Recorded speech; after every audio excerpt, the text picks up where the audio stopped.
नमस्कार, आप देखना शुरू कर चुके हैं जतन चंडिका न्यूज। मैं आपकी होस्ट मौली राठौर। आइए देखते हैं 19 से 27 मार्च तक गुढ़ियारी मैदान में होगा भव्य भक्तिमय आयोजन। रायपुर, छत्तीसगढ़ की पावन धरा पर परम पूज्य स्वामी ब्रह्मचारी रिक्तांबर महाराज का पदार्पण हुआ है। वे 19 मार्च से 27 मार्च तक रायपुर छत्तीसगढ़ के गुढ़ियारी मैदान में मानव कल्याण के लिए कठोर साधना और विशेष आध्यात्मिक अनुष्ठान में लीन रहेंगे। इस अवसर पर छत्तीसगढ़ के सभी श्रद्धालु भक्तों से विनम्र निवेदन किया गया है कि वे इस पावन अवसर पर अधिक से अधिक संख्या में उपस्थित होकर स्वामी जी के दिव्य दर्शन कर उनका आशीर्वाद प्राप्त करें। आज अवधपुरी मैदान श्रीनगर गुढ़ियारी रायपुर में प्रेस वार्ता कर आयोजन की विस्तृत जानकारी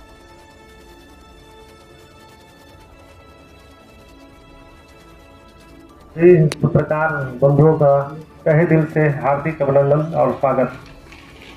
और हमारे देश में अभी जो स्थिति बना हुआ है, देख रहे हैं युद्ध का जो विषय दिख रहा है, तो इसी संकल्प को लेके हमारे हिमालय से जो ऋषि थे उनके एक मन में विचार आया कि इस विश्व कल्याण के लिए कुछ कार्य किया जाए। तो माँ सप्तचंडी महायज्ञ और श्री राम कथा का आयोजन किया जाना है और सभी रायपुर छत्तीसगढ़ वासियों को हमारे तरफ से हार्दिक अभिनंदन और सभी को आमंत्रित है। और हमारे प्रदेश के जो अध्यक्ष हैं सोमनाथ साहू जी, वो काफी अथक प्रयास से सारे टीम का उसी तरह हर मनुष्य के अंदर अपार शक्ति छुपा हुआ है, बशर्ते उसे जागृत करने और सद्गुरु के माध्यम से ही प्राप्त किया जा सकता है। बिना गुरु के ज्ञान नहीं हो सकता है। इसलिए गुरु का बहुत महिमा है। गुरु ब्रह्मा, गुरु विष्णु, गुरु महेश, गुरु साक्षात पर ब्रह्मा, माने तीनों से यह श्रेष्ठ माना जाता है गुरु को। सतगुरु, सतगुरु माने सत्य की संगति करने वाले और आचरण और उनके नियमों को पालन करने वाले जो बताते हैं उन्हें सत्य गुरु कहा जाता है। यज्ञ क्या है? यज्ञ एक बहुत बड़ा ही साधना है। जिस तरह महाभारत में ध्रुपद कन्या को यज्ञ के द्वारा ही उसको आहुति देकर उनको उत्पन्न किया गया और महाभारत का मुख्य उसमें भूमिका निभाई। जिस तरह राम जी का भी पुत्र नहीं हो रहा था उस समय भी एक यज्ञ किया गया और यज्ञ देवता जब प्रसन्न हुए तो खीर का पात्र लेकर राजा दशरथ को दिए और उस विधान से यज्ञ की पूर्ति हुई और इसमें हर तरह का मनवांछित फल प्राप्त होता है, बशर्ते इस यज्ञ में आहुति विधि विधान से दे और सब मनुष्य को अपना जो अधिकार है, नियम है, जो परमात्मा जिस रूप को मानते हैं उस रूप में परमात्मा के प्रति जागृत रहें। क्योंकि हमारा शरीर एक नाशवान है और परमात्मा तत्व आत्मा जो है वह सर्वव्यापी है। वो न जन्म लेती है न मरती है, सिर्फ कपड़े बदलते हैं और काये बदलते हैं। इसलिए परमात्मा हमारे एक बहुत जीवन के एक दायित्व को निभाने के लिए दिए। यहाँ जन्म लेने का हमने पावन अवसर है, नवरात्रि का पहला दिन है और ये खास कर ये जो जगह है, आप लोगों को कितना पता है मुझे नहीं पता, पर मुझे जितनी जानकारी है यहाँ पर स्वयं साक्षात भगवान ही बसते हैं, वैसा ये जगह है। तो आप उसके बारे में बताइए, आप अपनी तपस्या के बारे में बताइए कि कितने सालों से आप कर रहे हैं।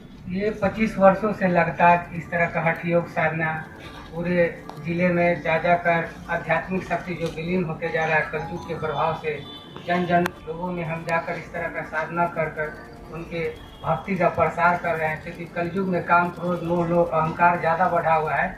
लेकिन कहा गया है कि अगर जिस तरह पानी बोतल में रख दिया जाए और उसको प्रतिदिन हिलाया जाए तो उसका गंदगी नहीं पता चलता है। इसीलिए साधना बताया गया है कि अगर बोतल को स्थिर पानी में रख दिया जाए 5-6 घंटा, उसको ध्यान बोलते हैं, उस स्थिति में जितनी जो गंदगी है उनकी तलबे में बैठ जाती है। उसी तरह से मनुष्य के अंदर भी काम, क्रोध, लोभ है, लेकिन जब वो साधना करते हैं तो उस विधि से उनके अंदर जो काम, क्रोध, लोभ जो वासनाएं हैं वह तपस्या के बल से शरीर से उद्गमन हो जाते हैं और परमात्मा में लीन होने का एक योग, हठ योग बताया है, जिसमें माँ के गर्भ में बच्चा जिस तरह रहता है तो एक खेचरी मुद्रा है। खेचरी मुद्रा एक महामुद्रा है जो मैंने अपने श्रीकांत भार्गव महाराज हिमालय ऋषि से प्राप्त किया साधना के द्वारा। वह साधना एक ऐसा साधना है कि जीव को उलट दिया जाता है और मस्तिष्क से अमृत या सोम रस टपकता है। उसी को धारण कर कर मैं 9 दिन बिना अन्न जल पानी के उस खेचड़ी अवस्था में रहता हूँ। जिस तरह माँ के घर में बच्चा खेचड़ी मुद्रा में रहता है और जब जन्म लेता है उसको तो जीभ उसका हटा के उसका मुद्रा तोड़ा जाता है। डॉक्टर लोग इसको अलग विधि भी बताते हैं, लेकिन खेचड़ी मुद्रा एक ऐसा मुद्रा है जो मनुष्य के अंदर, हर मनुष्य के अंदर क्या हुआ, बोले इंद्र को मारने वाला नहीं। आप सभी को सादर जय सिया राम। महाराज जी के चरणों में प्रणाम, सभी ब्राह्मणों के चरणों में प्रणाम। जय श्री कृष्ण। हमारे चैनल की खबरें सही और सटीक लगती है तो हमारे चैनल को लाइक करें, शेयर करें और सब्सक्राइब करना ना भूलें, जिससे जो भी हमारी नई खबरें अपडेट होती है उससे आप सदा जुड़े रहें।